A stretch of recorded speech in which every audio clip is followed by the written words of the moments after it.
構ねみんな思い込みで作ってるよっていうことを言いたいんだけど、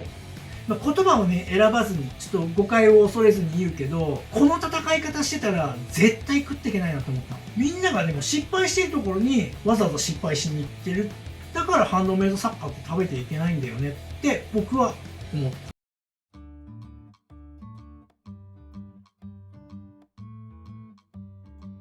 はい、お疲れ様です。西玉屋の北川です。今日もね、フェルト教室始めていきたいと思います。今回はね、ちょっと作品の話で、首周りの作り方の話をするのと、あとね、作家になるために必要な考え方の話をね、ちょっと一つ話しておこうかなと思います。で、ちょっとね、話を始める前に、このチャンネル初めて見てくれる人もいると思うので、このチャンネルはね、僕、羊毛フェルト作家としてね、生計を立ててるんだけれども、羊毛フェルトとかね、ハンドメイドを仕事にして食べていきたいって考えてる人とか、そういう人には、実際に僕がそれをやってるから、こういう考えじゃなきゃね、なかなか難しいよとか、こういう風にやった方がいいよとかね。作品作るときは、こんな風にやってみるとね、うまくいくよなんていうそのコツを教えたりとかね、いろいろしてるチャンネルなのでね、よかったらチャンネル登録してみていってください。はい。というわけでね、まず今回は作品の話を先にしますね。でね、首周りの話っていうのは結構ね、みんな思い込みで作ってるよっていうことを言いたいんだけど、これ今作ってる子なんだけど、首と、人間の首と比べて、太い、細いって言った時に、長毛だからこの子はね、首太く見えるじゃない。で、思い込みで作ってるよっていうのは、どうしても僕たちの頭の中に刷り込みがあって、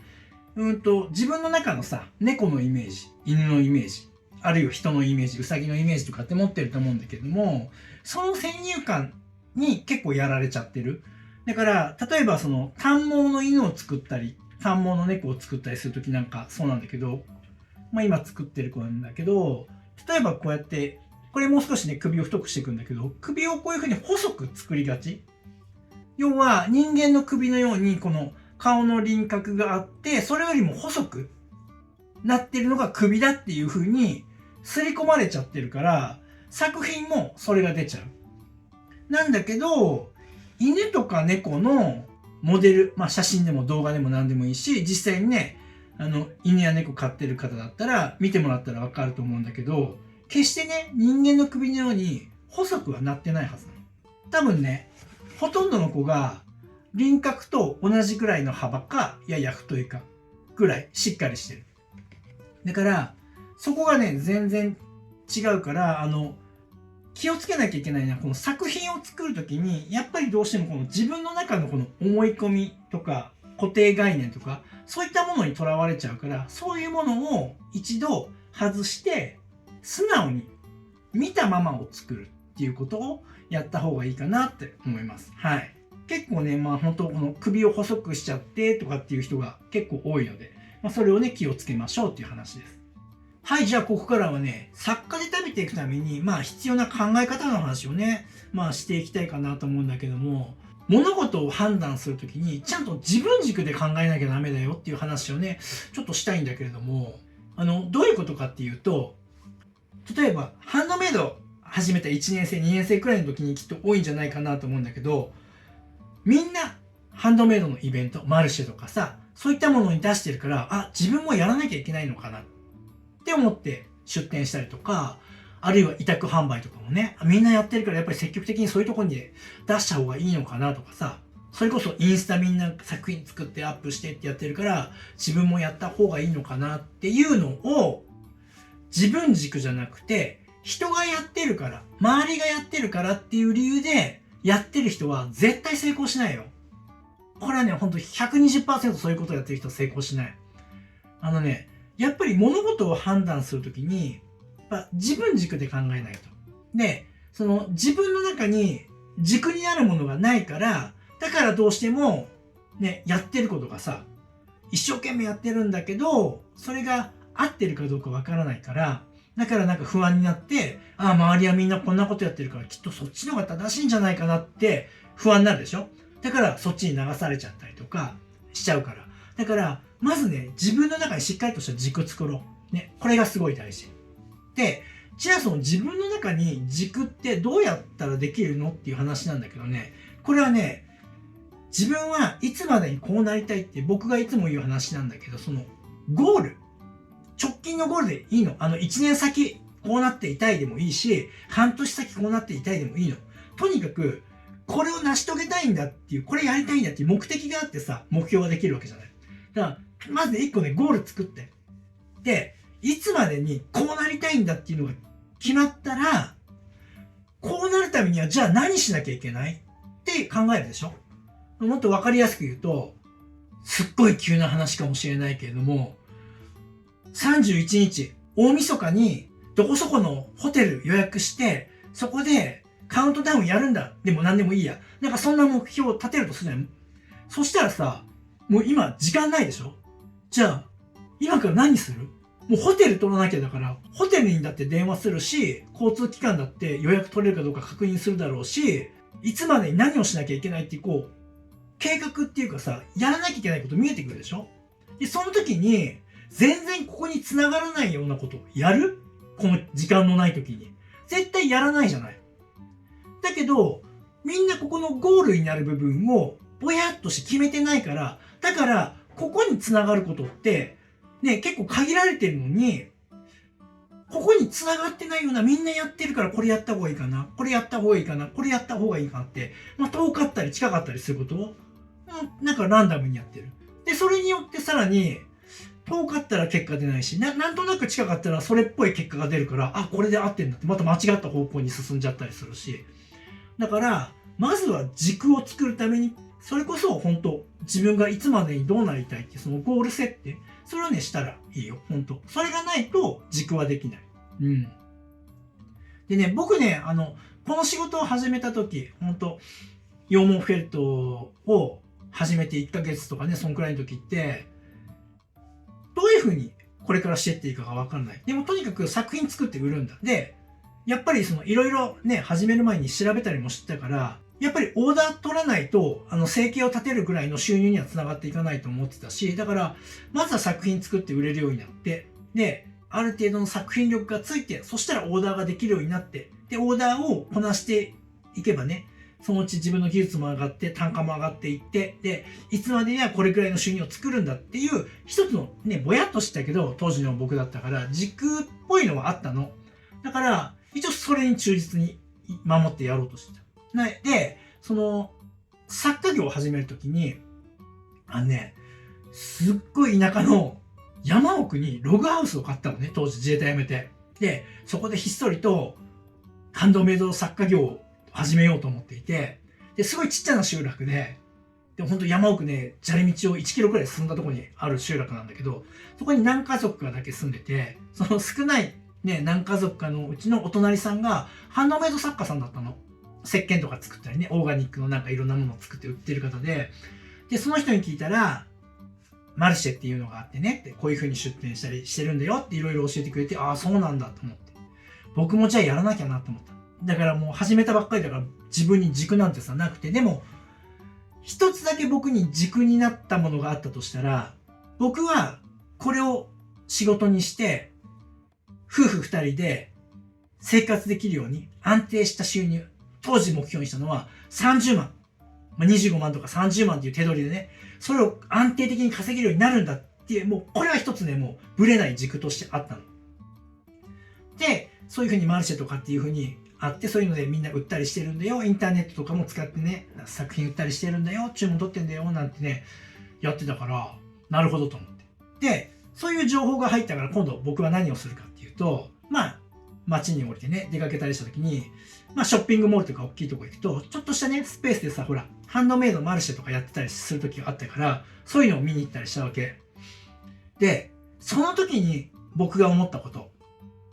これはね、ここじゃあ、僕のお客さん、だってオーダーやろうと思ってるからさ、オーダーのお客さん絶対この状況じゃ取れないよねって思ったのと、だから、ここは僕の戦う場所じゃないなと思ったの。っていうのと、あとね、もう一つ。これね、どうしようかな。一応素直に言うけど、言葉をね、選ばずに、ちょっと誤解を恐れずに言うけど、もうほんと素直な気持ちで、この戦い方してたら絶対食っていけないなと思ったの。っていうのは、僕もさ、やっぱりこのハンドメイドを仕事にしよう。一つ大きな収入にしようと思ってたから、じゃあそれをやるためにはどうしなきゃいけないって相当ネットで調べたりなんだりしてたから、そこそこ知識がついてきてて、で、その時に上がってくる情報っていうのがさ、拾える情報っていうのはやっぱりハンドメイド作家で食べていけるなんてほんと一握りだよとか、あとはそのイベントとかで出ても全然2万円の売り上げが作れなかったとかさ、作れたとしてもさ、頑張って3万円売り上げたとかさ、なんかそんな程度の話なのね。で、イベントって毎日できるわけじゃないでしょ？準備だってあるからさ、月に1回か2回、頑張れる人なら週に1回くらいやるのかもしれないけど、にしても、僕が目標としてる金額には全然届かないと。じゃあ、この戦い方やっても無駄だよね。そして、ネットで調べる限り、多くのハンドメイド作家がそういったみんながやってるように、同じようにマルシェとかそういうところで販売経路を作って、そしてネットも使って、委託販売とかもやってってやってるけど、なのに、9割以上の人が、ほとんどがハンドメイド作家で食べていけないっていう現状なのね。もっとわかりやすく言うと、みんな売れない戦い方をしている。成功の確率が低い戦い方で、みんなそれで勝負してるの。なんでみんなうまくいってる人がたくさんいるんだったらわかるけど、みんながうまくいかない、食べていけないって言ってる世界で、どうしてここで戦うんだろうと思ったの。ここでうごめいてやってたら、絶対這い上がっていけないじゃん。その中にね、1% の人が食っていけるようになってるかもしんないけども、1% でしょ？無理じゃんしたら。各確率、めちゃくちゃ低いじゃん。じゃあもっと高い確率で、勝てるとこで戦った方がいいじゃない。みんながでも失敗してるところにわざわざ失敗しに行ってる状況が起きてるなって思って、だからハンドメイド作家って食べていけないんだよねって僕は思った。だから僕が良かったのは一つ絶対にね、この金額を稼がないともう生活していけないから、だから絶対これが稼げる状態を作るんだっていうところが軸にあったから、だから間違ったっていうかね、僕がもしそこにね、マルシェとかでしっかりそこで頑張ろうってやってたら、今はないわけだから、正解だったんだよね。だから、自分がどうしなきゃいけないか、このゴールを決めていて、このゴールを達成するために何をしなきゃいけないかっていうところを見てないと、ここに軸があるわけだからさ。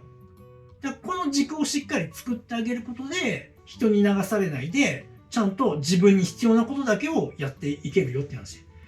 やっぱりね、みんな周りを気にしすぎとか、過去に引っ張られすぎとか、そういうことが起きてるなと思っていて、やっぱそれも原因は、もう、いつまでにこうなりたいっていう、この、なりたい未来をしっかり、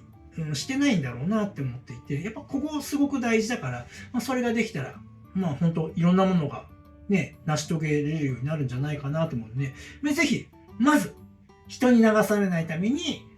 自分軸で動いてほしい。で、自分軸で動くためにはこのゴール設定。まず、目の前のゴールでいいから、1年後、こうなってやるんだ。ちょうどさ、今さ、ね、年のせいでさ、来年の目標決めれるじゃない。来年1年、来年の12月にはこうなってやるんだって、今決めちゃいなよ。そしたら、もう来年1年さ、もうそれに向かってもう、ひたすら邁進していくだけだから。ね、他のことはやらない。自分にもそれを達成するために、もう必要なことしかやらない。それ以外に無駄なことは一切やらない。そしたら人に流されることはないから。僕はもう常にそれをやってきたし、これからもこうやってやる。はい。というところで、自分軸を持とうねっていうところをね、話をしました。はい。そんなところでね、このチャンネル初めて見てくれた人はね、ためになったなと思ったらね、ぜひね、チャンネル登録してね、見ていってください。あとね、何かこんなこと聞きたいなって思ってる人は、どんどんコメント欄書いてください。ちょっとね、最近時間かかってるけど、1日2日以内にはね、返信するようにはしてるので、ぜひね、コメント書いて、こんなこと聞きたいなとか、あるいはね、何か意見があったらね、言ってきてもらえればね、僕もね、また動画頑張って作ろうかなって思えるので、よろしくお願いします。はい。それでは最後までご覧いただきありがとうございました。それではまた。ご覧いただきありがとうございます。このチャンネルは羊毛フェルト作家を仕事にして生計を立てている僕が、フェルト作家を目指している人やもっとスキルアップしたい人、そんな人に向けてリアルな作品の作り方だけではなく、誰も教えてくれない作家になるために必要な考え方、そういったことを発信しているチャンネルです。ぜひね、自分のスキルアップのためにチャンネル登録して活用してください。あと、公式 LINE もやっています。この公式 LINE に登録してくれた方にだけ、僕がやるオンラインレッスンなどの案内が届きます。僕から学んでみたいと思う方は、ぜひね、LINE 登録をお願いします。概要欄にリンクが貼ってあります。そこから登録してください。